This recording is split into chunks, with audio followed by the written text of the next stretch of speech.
The night on the alien world was quiet, the twin moons casting a pale glow over the rocky streets of a small village. Most of the people were inside their homes, hiding from the watchful eyes of the patrols, but in one corner, in the shadow of an abandoned building, a faint sound could be heard. It was the sound of heavy chains dragging against stone. When the villagers came closer, their hearts stopped. Lying there was a human. His skin was bruised, his clothes torn, his face covered in dirt and blood. His eyes were half closed, but he was still breathing. No one knew how he had survived this long, because humans were not meant to be here, not under the rule of the Council. The Galactic Council had made it clear, any human found outside Earth was to be captured, punished, or worse. But this human was alive, broken but unbroken, and something in the hearts of the villagers refused to leave him behind. They looked at one another in silence, fear written across every face. To touch him, to even speak to him, was an act against the Council. The punishment for such defiance was always swift and brutal. Yet, in that moment, fear battled against something stronger, compassion. One of the villagers, a woman with trembling hands, reached forward and placed her palm gently against the human's chest. She felt his heartbeat, weak but steady. "He lives," she whispered, her voice filled with shock. Another villager shook his head, whispering back that they could not interfere, that if the soldiers discovered this, their entire village would burn. But the human opened his eyes then, just slightly, and for the briefest moment they saw something in him. Pain, yes, but also strength, a fire that refused to die. That look was enough. Against their fear, against their better judgment, the villagers made their choice. They broke the locks on his chains with old tools, the sound sharp and frightening in the still night, each strike making them glance over their shoulders in terror. When the final shackle snapped, the human groaned, his body too weak to stand. They carried him together, wrapping him in rough cloth, hiding him beneath blankets as they moved through the narrow paths. Every shadow felt like a threat, every passing noise a warning, but they did not stop. Inside one of the homes, they laid him down on a bed, covering him with warmth, giving him water in small sips, cleaning his wounds. He did not speak much, only a few broken words, but his eyes followed them, filled with a mixture of gratitude and exhaustion. For the first time in their lives, the villagers saw a human not as a story, not as a name whispered in fear, but as a living being, fragile yet unyielding. They whispered among themselves about who he might be, what horrors he must have faced, and how he had ended up chained like an animal. None of them had answers, but all of them knew that saving him meant their lives were no longer their own. The Council's law was clear, and the Council's reach was long. Still, they could not turn back now. They had chosen, and their choice would change everything. As the human regained small fragments of strength, he whispered something that made their blood run cold. He told them he had been captured during a raid, that the Council feared his people more than they admitted, and that his life was meant to be used as an example. He spoke of torture, of questions about Earth's fleets, of endless days in darkness. His voice broke when he said that the Council never intended to release him. They had planned to make him vanish quietly, as they had with others before him. Hearing this, the villagers felt their fear turn into anger. How many others had been lost like him? How many times had the Council crushed lives without mercy? The truth of their rulers felt heavier than ever before. They tried to keep him hidden, moving carefully, disguising their actions with lies. But secrets never stayed buried for long. A traveling merchant saw strange movements near the old house. A neighbor noticed the flicker of lights in the night, and soon whispers spread through the village. Some warned that the Council patrols would discover them all. Others, however, looked at the human and felt the same fire, the same defiance, beginning to spark in their own hearts. He was a symbol now, not just of danger, but of something they had almost forgotten, hope. Far across the stars, the message of his rescue traveled, carried in coded signals, hidden in channels the Council could not fully control. It reached Earth. In dark command centers buried beneath mountains, in great halls filled with leaders, in orbiting stations where fleets slept in silence, the news spread quickly. A human had been saved. One of theirs had been freed by alien hands. The reaction was not loud. It was quiet, heavy, like the calm before a storm. No debates, no hesitation. The order passed quickly and without argument. The Terran fleet would move. Not tomorrow, not after long talks, but now. The villagers did not know it yet, but their small act of kindness, their choice to free a broken human, had already changed the galaxy. For when Earth heard of one of their own saved, they did not see weakness or risk. They saw loyalty, they saw defiance against cruelty, and they saw a reason to rise. And in the silence of Earth's war rooms, in the darkness of space where the black fleets began to stir, one truth echoed again and again. Whoever dared to protect a human would never stand alone. The Galactic Council chamber glowed under its great crystal dome, banners of ancient empires hanging heavy over the long curved table where the most powerful leaders of the galaxy sat today. Their voices filled the air with anger, fear, and arrogance all tangled together, for the news of what had happened had reached them faster than they expected. A human had been freed, not executed, not silenced, but saved by alien hands. To the council, this was not just defiance, it was betrayal. The hall shook with their fury, their voices sharp, echoing off stone walls that had witnessed centuries of domination. One by one, the councillors stood and spoke, their words filled with venom. They dared to break our law. They dared to protect one of the Earthborn, snarled a scaled leader, his eyes glowing with rage. If we do not crush this insult, the entire galaxy will think us weak. Others shouted in agreement, wings flaring, claws scraping against the table, tails slamming against the floor. They spoke of burning the planet that had sheltered the human, of punishing every soul who had dared to defy them, of making an example so brutal that no other world would ever even think of helping a human again. Their arrogance dripped from every word, and yet behind the rage, there was something else, unease.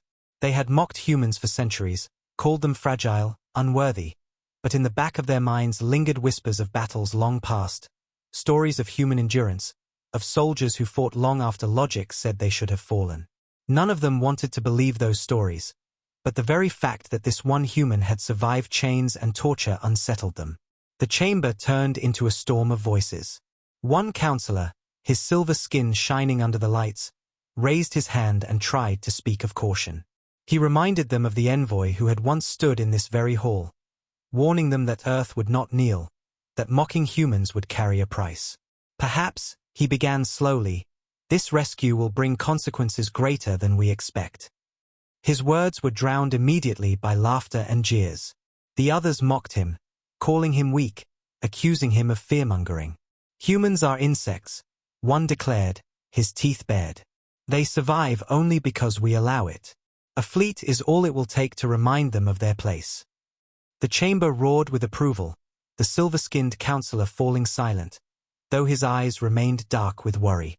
A vote was called, and as always, arrogance triumphed. They voted not for caution, not for restraint, but for punishment.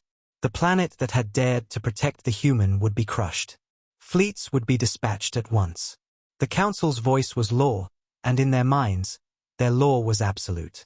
Yet as they raised their claws and hands to finalize the vote, the great chamber felt colder, the crystal lights dimmer, as if the universe itself knew that this decision would mark the beginning of their undoing. When the decree was broadcast across the council's worlds, the words were merciless. The planet that harbors Earthborn criminals will be punished. Their cities will burn. Their skies will darken under our fleets. The message spread like wildfire. On distant worlds, citizens whispered nervously. Many cheered at the thought of another brutal show of power, but others felt unease in their bones. They remembered what little they had heard of humanity's hidden strength, the stubbornness that had carried them through endless trials. Even among the soldiers preparing for the mission, unease stirred, though none dared voice it aloud. In the capital streets of the Council's core world, massive parades of warships were shown on public screens. Leaders stood before the people, roaring promises of swift victory, of wiping out anyone who dared ally with humans. They painted the rescuers as fools, traitors, and criminals, unworthy of mercy. But behind the sharp words and the fire of speeches, cracks were forming. Small whispers moved through the crowds. What if this time was different? What if Earth no longer stayed silent? No one dared say it too loudly, but the question clung to them like smoke. Back in the Council's war rooms, admirals gathered around holographic maps, pointing to the target world. Their plans were drawn with precision. Fleets would surround the planet, communications cut, resistance erased within days. They laughed as they spoke, mocking the weakness of civilians, mocking the fragility of humans. "We will burn their homes while they watch," one admiral said coldly. "We will remind them that no one, not even the Earthborn, can be saved." The others nodded, their confidence blinding them to the storm quietly rising across the stars. Meanwhile, the small world that had rescued the human prepared for the worst. The villagers who had freed him now lived with fear every day, but also with resolve. They saw the Council's threats flash across their skies. They heard the promises of punishment, yet they did not regret their choice. To them, the human they saved was no longer just a stranger. He was proof of cruelty they could not ignore. When they looked at him, weak but alive, recovering slowly under their care, they felt a strength grow inside them. If the Council destroyed them for this act of kindness, then so be it. They had chosen compassion over fear, and though their bodies trembled, their hearts would not change. Far away, on Earth, the news of the Council's decree reached hidden chambers and underground war rooms. Leaders read the words in silence, their faces hard, their voices steady. They did not rage. They did not panic. They simply understood. To punish those who had shown kindness to a human was to declare war on humanity itself. And so, quiet orders began to move through the dark. Fleets stirred in hidden bases, black warships rising from oceans, deserts, and mountains, their engines lighting with cold fire. Crews strapped into their stations, weapons armed, systems tested. Earth's answer would come, and it would not be gentle. The Council believed they were making an example, but in truth, they were writing their own doom. Their decree had been their pride, their arrogance, but when humanity answered, it would not be with words. It would be with war, and the galaxy would never forget the price of mocking Earth far beneath the mountains of Earth. In hidden bunkers where no light of the sun touched the walls, red alarms pulsed quietly as commanders walked along rows of glowing screens. No speeches were given, no shouts of anger filled the air, only quiet voices speaking short orders, sharp and clear. Every officer knew what the Council had decided. The alien rulers had called for the destruction of the small world that dared to rescue a single human. To them, this was arrogance. To Earth, this was war. The freed human's coded signal had already reached them, his words confirming what they feared most, that the Council's cruelty would not stop at Earth. It would spread to anyone who showed even the smallest kindness. And so, in the silence of those command centers, the order went out. The fleets were to prepare, not in months, not in weeks, but now. Across the oceans, hidden bases opened, water boiling as massive warships rose to the surface, their black hulls reflecting no light. From deserts, launch silos split open, and sleek strike ships blasted into the sky, engines burning white fire as they joined orbiting carriers. Deep in the frozen poles, hangars carved into ice released squadrons of stealth fighters, their wings spreading as they vanished into the endless dark above. Earth had been mocked for being weak, but that weakness had been only a mask. For decades, the Terran fleet had been built in secret, every weapon forged from the lessons of survival, every hull hardened against the cruelty of the galaxy. And now, the galaxy would see what Earth had hidden. The commanders studied maps of Council patrol routes, lines of alien ships that moved across space with arrogance, never expecting an enemy to challenge them. Human intelligence agents had followed these patterns for years, recording every movement, every gap. Now those gaps became targets. Orders flowed to captains waiting in orbit, their faces calm, their voices steady. Do not strike yet. Shadow them. Watch them. Wait until they come closer. And so the Terran fleet moved, silent as shadows. Warships drifted in the void, engines dim, their black hulls making them nearly invisible. They slid behind enemy patrols, following them for hours, 4 days, studying every mistake. Alien crews never saw them. They laughed, they boasted of the punishment they would bring to the rescuer's world. their voices filling the comms with arrogance, unaware that death moved silently at their backs. On the small alien world where the human had been freed, the villagers lived in constant fear. They had heard the council's decree, seen the threats burned across the skies by patrol ships. They knew fleets were coming. They gathered in small groups, whispering to one another in trembling voices, preparing for the fire they believed would fall upon them. But in their fear, there was also something new, hope. For the human they had saved grew stronger each day. His body still bore scars, but his eyes were alive with fire. He spoke to them in broken words, thanking them, warning them, telling them that Earth would not ignore this.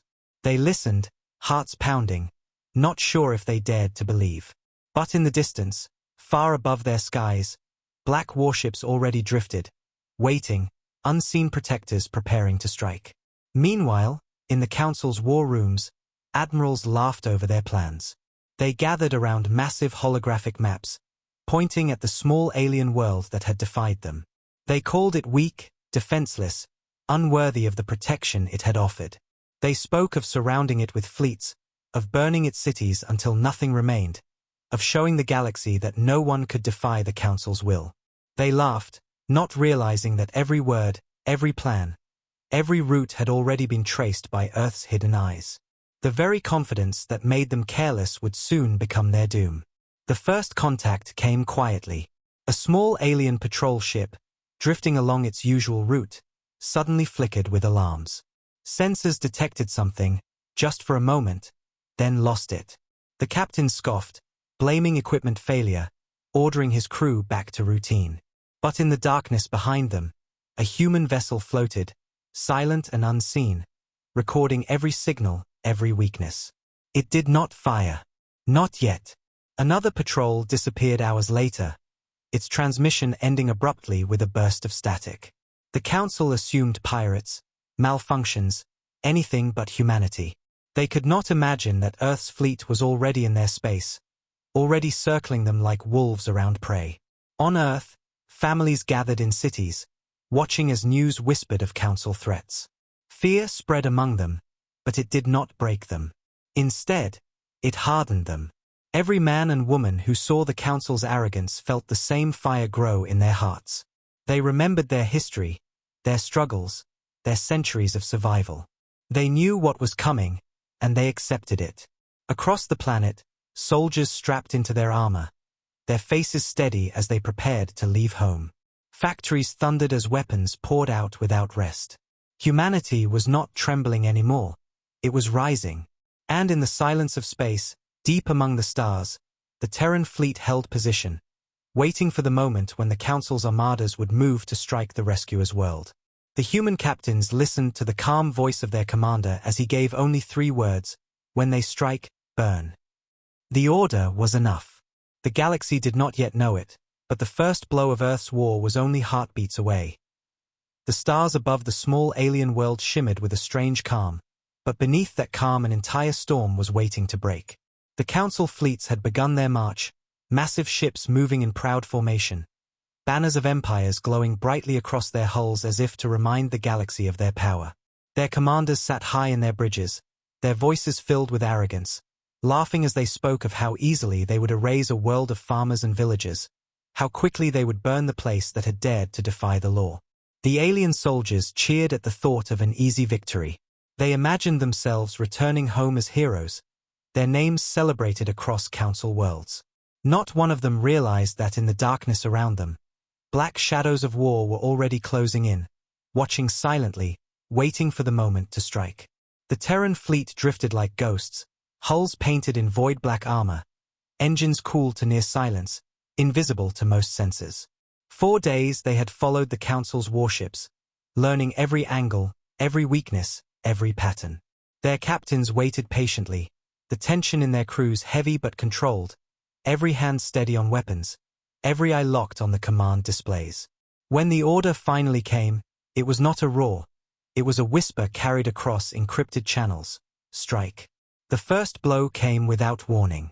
A Council cruiser at the edge of the formation suddenly exploded, a brilliant ball of fire that lit the void.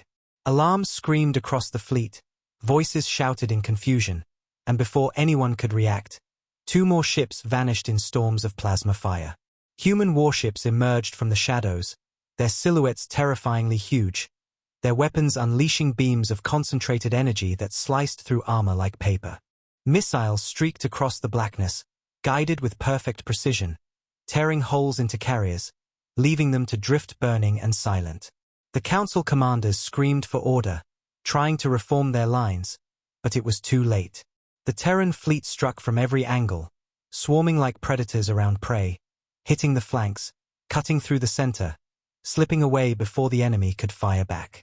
Railguns thundered, their slugs moving so fast they punched through 3 ships in a row before vanishing into the void. Stealth fighters darted between cruisers, dropping torpedoes that ripped through hulls with devastating force. Every move was precise, every strike brutal, and in minutes the proud Council fleet was breaking apart. On the surface of the small alien world, villagers stood in their fields, eyes wide as the sky above them lit with fire. They had prepared for death, expecting the Council's vengeance to fall on their homes, but instead they saw something they could not believe. Massive black warships appearing above the clouds, engines glowing faintly, weapons unleashing storms of light into the heavens. The ground shook as explosions echoed in the skies, alien ships falling like burning meteors, crashing far from the villages. Children clung to their parents, elders stared in awe, and whispers filled the air. The humans have come. Back in orbit, chaos consumed the Council's fleet. Ships tried to fire back, but every time they locked onto a target, the humans were already gone, their black hulls vanishing into the dark, only to reappear in another direction with another devastating strike. Commanders shouted orders that were drowned in static, their voices breaking as their crews panicked. Some tried to retreat, but the Terran fleet had already cut off their escape. Human destroyers slipped into their path, unleashing walls of fire that forced them back into the jaws of the main fleet. Others tried to rally, forming defensive lines, but those lines were shattered instantly by precise human volleys, each shot striking command ships, each shot tearing down what little courage remained. One Council dreadnought, massive and armed with hundreds of guns, turned its fire on the human fleet, beams of energy cutting across the blackness. For a moment it seemed unstoppable, its weapons striking down several smaller Terran ships, its crew roaring with desperate hope. But the humans had planned for this. Dozens of stealth bombers dove from above, weaving through the fire, and unleashed a storm of torpedoes that ripped into the dreadnought's hull. Explosions tore through its decks, fire flooding its interior, and then silence. The dreadnought broke apart, its burning carcass tumbling slowly through space. The sight crushed whatever resistance was left. On the bridge of the human flagship, the commander stood tall, his eyes cold, his voice calm as reports of victories filled the room. "Continue forward," he ordered. "Leave none who came for the innocent." His officers nodded, carrying out the command with precision. There was no cheer, no celebration, only focus. For humanity was not fighting for glory. They were fighting for survival, and for the honor of one of their own who had been chained and broken. Their wrath was not born of conquest, but of loyalty, and that loyalty gave them a strength the Council could never understand. The alien world below watched in awe as the battle raged, as the stars themselves seemed to fall. They had expected to die, to see their homes turn to ash, but instead they were shielded by the most terrifying force the galaxy had ever seen. The rescued human, still weak but sitting upright now, looked toward the sky and whispered words his rescuers could not understand, words of pride and vengeance. Tears filled their eyes, for they realized what they had done was not small. By saving one human, they had gained the protection of an entire world. When the battle finally ended, the sky was quiet again. Wreckage drifted in the void, glowing faint red, the last screams of Council arrogance silenced forever. The Terran fleet remained above, unbroken, their black hulls casting shadows across the planet below. The people understood then that the galaxy had changed, that the Council was no longer the only power to fear. Humanity had risen, and their wrath had just begun. The battlefield above the alien world was no longer a place of order, it was a graveyard of fire. Wreckage drifted in every direction, glowing red under the faint light of distant suns, the proud banners of the council reduced to torn metal fragments. Where once the alien admirals had laughed, now there was silence, their fleets shattered by the merciless precision of Earth's counterattack. Human warships, black and massive, moved calmly through the debris like hunters searching for stragglers. Every movement was steady, every weapon locked, and every surviving alien ship that tried to flee was cut down without hesitation. No mercy was shown. No warning was given. The Terran fleet was not here to negotiate. They were here to make the galaxy understand that loyalty to a human could never be punished. On the human flagship, the commander stood at the center of the bridge, his eyes fixed on the screen as reports came in. Enemy fleets destroyed. Pockets of resistance eliminated. Survivors neutralized. The voices of his officers were calm, efficient, as if they were describing routine drills rather than the destruction of entire armadas. There was no cheering, no celebration, only silence filled with purpose. Humanity was not fighting for glory. They were fighting because one of their own had been chained, tortured, and meant to be erased as if his life had no value. Humanity's answer to that insult was written now in fire across the stars. The small world that had dared to save the human watched from below, its people gathered in fields and streets, staring upward as the skies burned. They had expected death, expected to be crushed as an example to the galaxy, but instead they saw the impossible. Above their homes floated the full wrath of Earth, warships so vast they seemed to blot out the stars, fleets moving in perfect unity, their engines glowing like embers of a storm that could never be controlled. The villagers wept, some falling to their knees, others clinging to one another as they realized their act of kindness had brought an entire fleet across the stars to protect them. Where once there had been only fear, now there was awe. In the Galactic Council chamber, panic spread like wildfire. Leaders shouted at one another, claws scraping the table, voices rising until the great dome trembled. Reports filled the hall, hundreds of ships lost, dreadnoughts destroyed, entire formations erased in hours. Holograms of burning fleets flickered in the air, and the images sent a chill through even the proudest rulers. Some screamed for reinforcements, others demanded retreat, but none could hide the fear in their eyes. Impossible, one snarled, his wings trembling. Humans are not this strong. But the silence that followed his words made it clear, every counselor knew the truth. They had underestimated Earth. They had mocked them for too long. Now they faced the price. Far beyond the chamber, the news spread faster than any fleet could travel. Across alien worlds, civilians crowded around public screens, their faces pale as they watched images of human ships tearing through council armadas.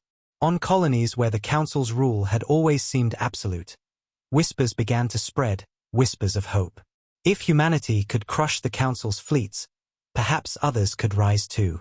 The myth of the council's invincibility was broken in a single night, shattered by the ruthless counterattack of Earth's fleet. Some cheered quietly, others trembled in fear, but none could ignore the truth. The galaxy had changed forever. On the battlefield, human warships did not pause. They began targeting supply lines, striking at refueling stations, cutting the council's strength from the roots.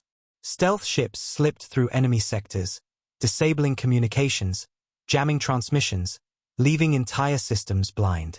What had begun as a single rescue had now grown into something greater, a campaign of fear, a storm that moved system by system, leaving behind nothing but silence and burning wreckage. The survivors who escaped spoke in broken voices, their words carrying through every channel they could find. They are everywhere, they cannot be stopped, the humans.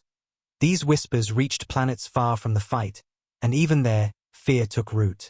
The rescued human, sitting among the villagers who had saved him, heard the distant thunder of explosions above. His body was weak, scars deep on his skin, but his eyes burned with pride. He spoke softly to those around him, his voice hoarse but steady. "You saved me," he said. "Now Earth fights for you." The villagers listened, their hearts racing, tears streaming down their faces.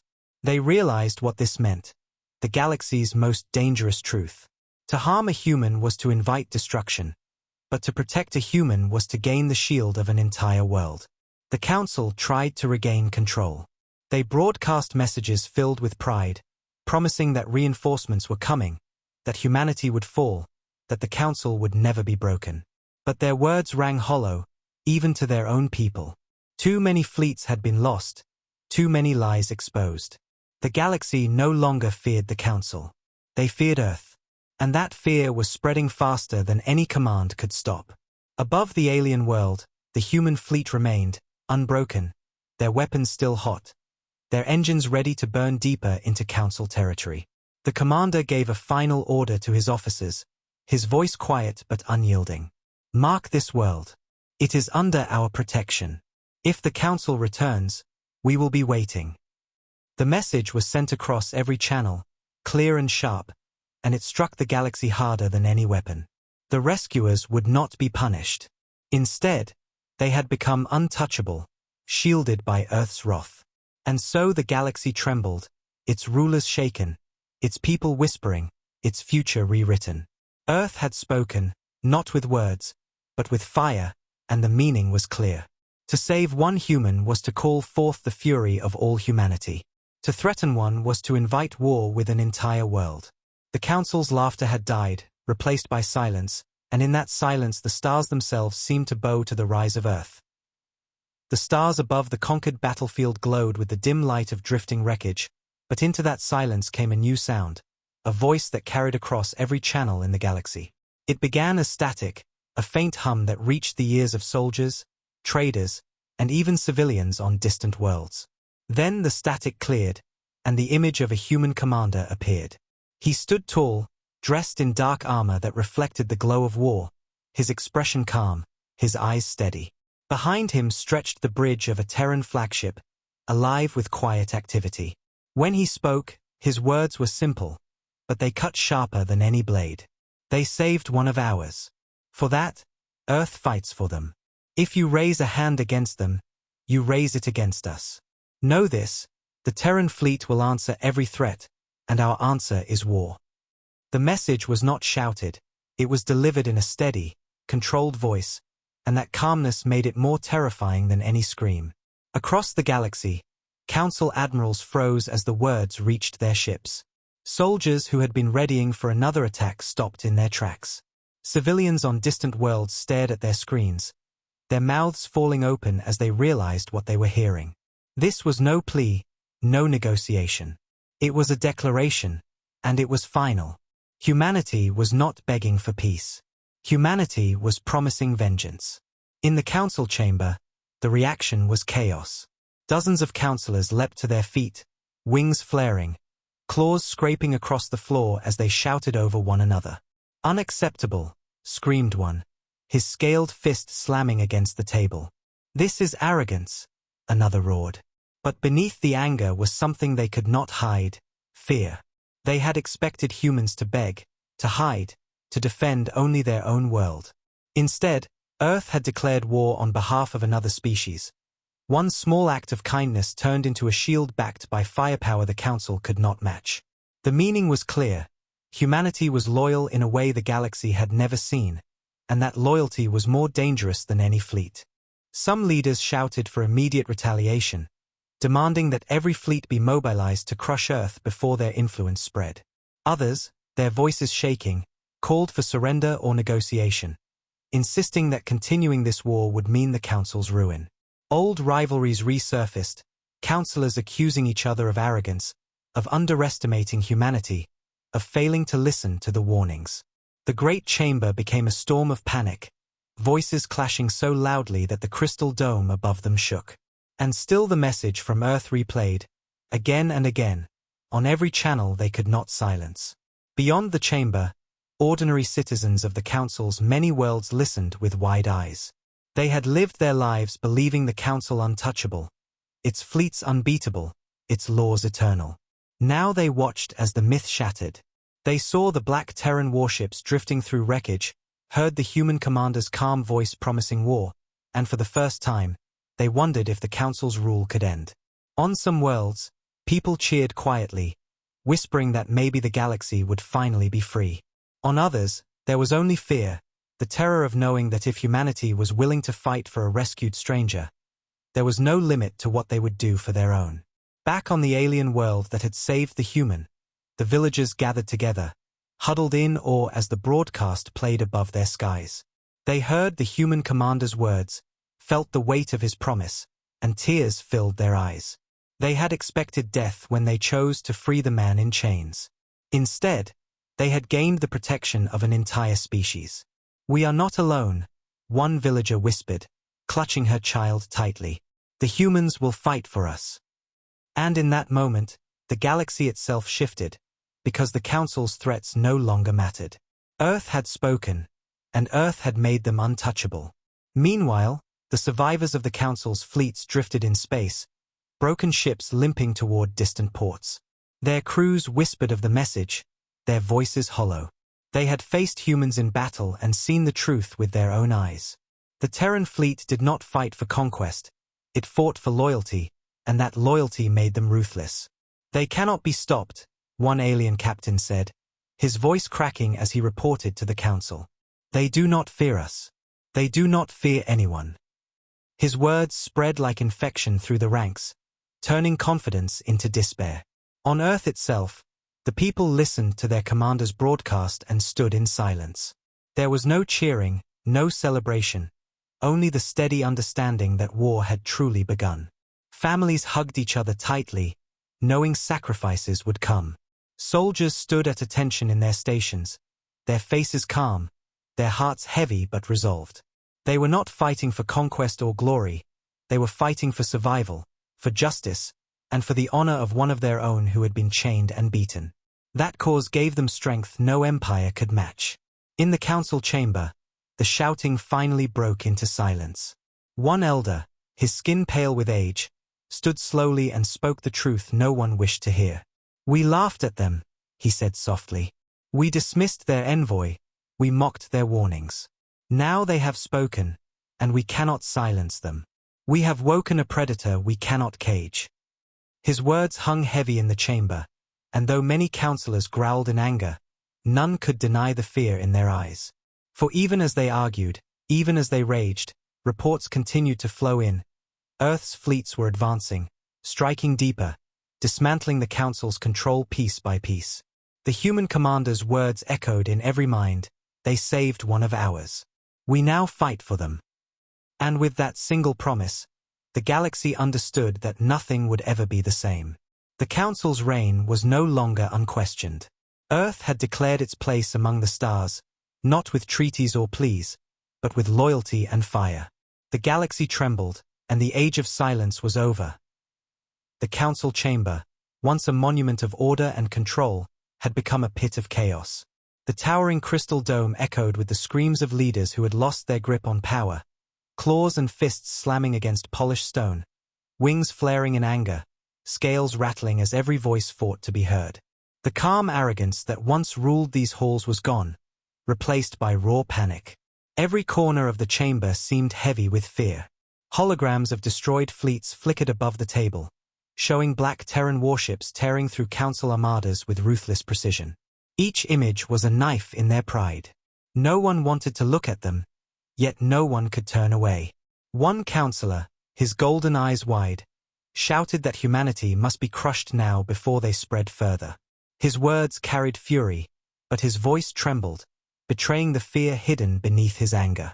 Another, pale and trembling, argued that it was already too late, that Earth's strength had been underestimated beyond repair, and that any further war would only bring ruin to them all.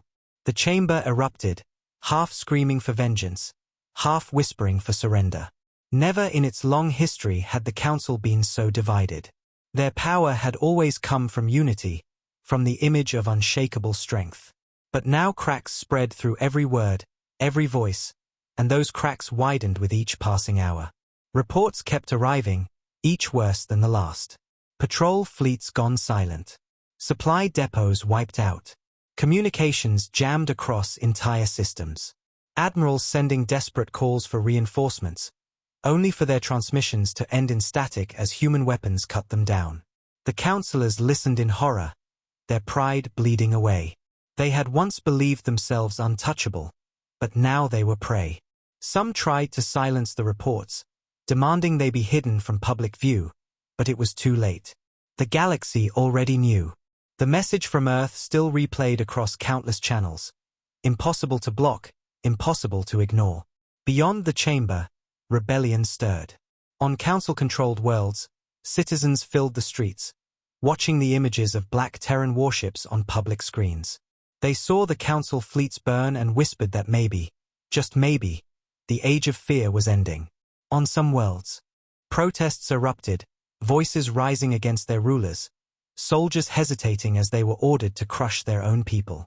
In other corners of the galaxy, enslaved races whispered of hope, daring to believe that Earth's war might open a door for them to rise.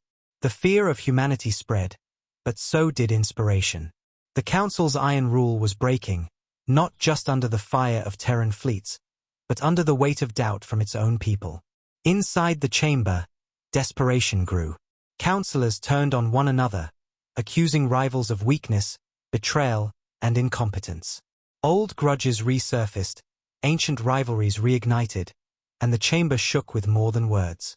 One leader lunged across the table, claws slashing, and guards had to pull him back. The illusion of control was gone.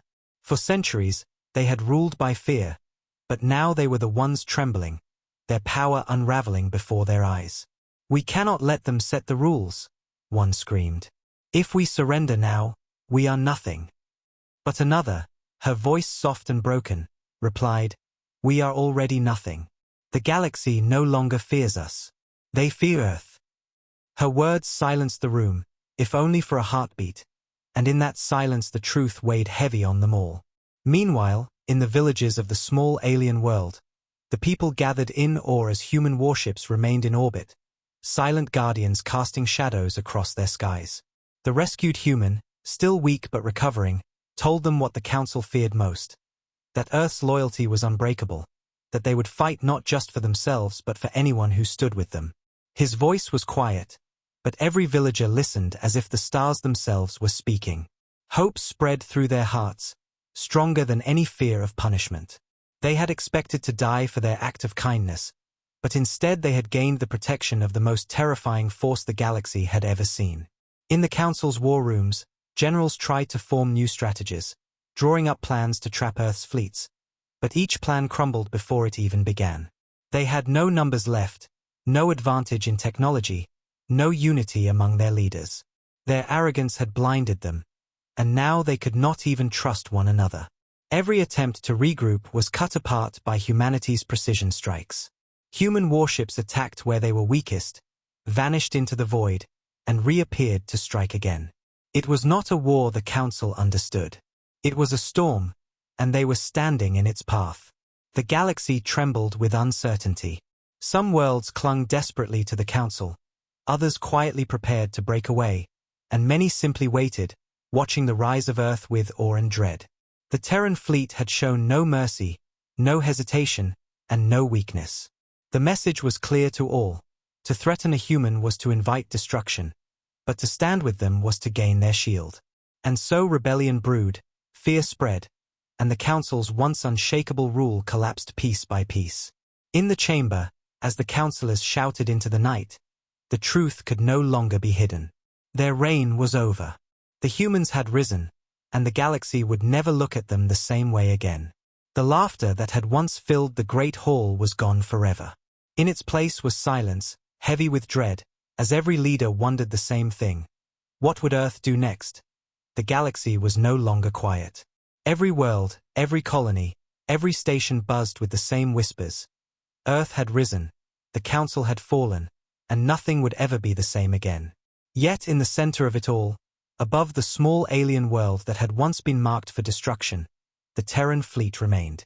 Thousands of black warships hung in orbit, their engines glowing faintly, their weapons still hot from battle. To the people below, they looked like a wall of iron shielding their skies. To the rest of the galaxy, they looked like a storm that could not be stopped.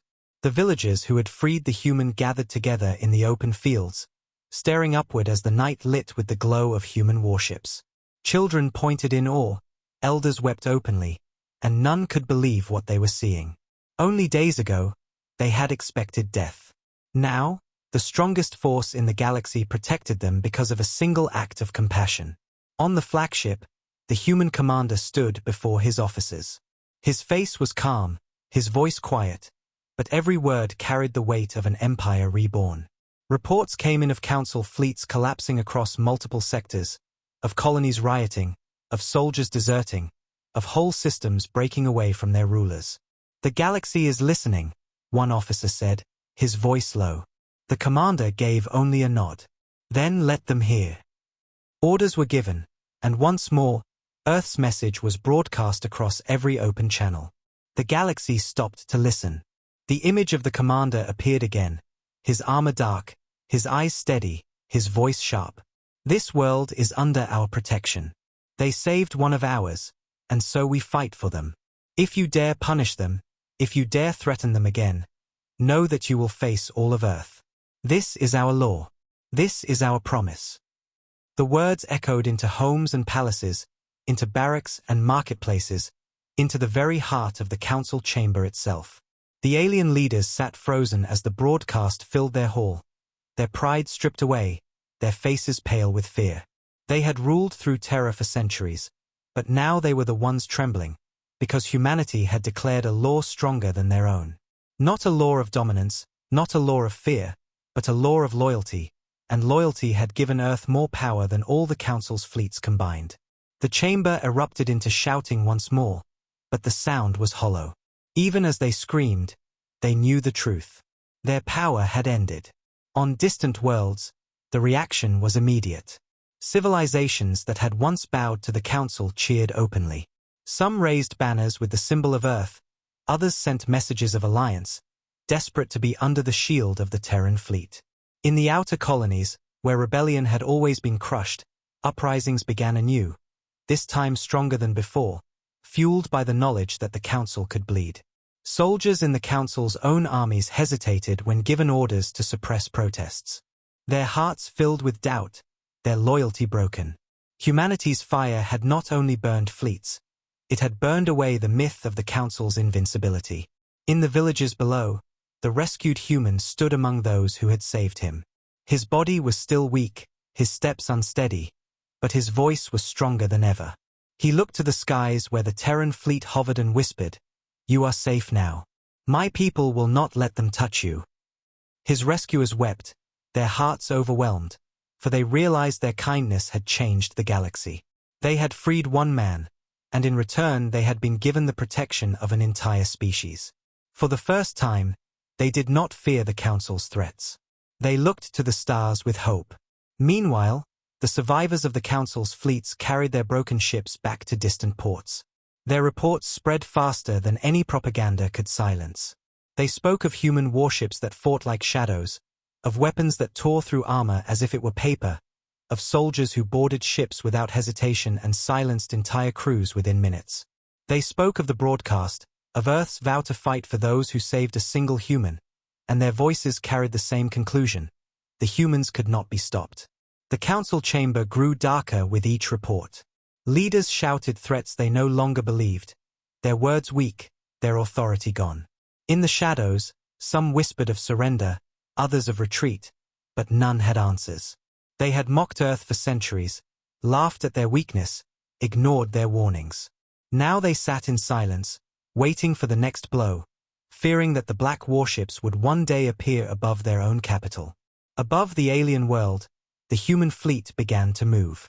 Engines flared, formations shifted, and the stars filled with the glow of their departure. They did not vanish into retreat. They moved forward, deeper into Council territory, carrying their fire with them. Humanity had made its promise, and they would keep it. As the villagers watched the ships fade into the distance, they knew this was not the end. It was only the beginning. The galaxy trembled. Not because Earth had conquered it, but because Earth had shown a new kind of strength. Strength born from loyalty, from unity, from the unyielding vow to protect one of their own. The Council's laughter was gone forever. In its place was silence, heavy and fearful, as the galaxy realized a new truth. Earth had spoken, and the stars themselves would remember their words.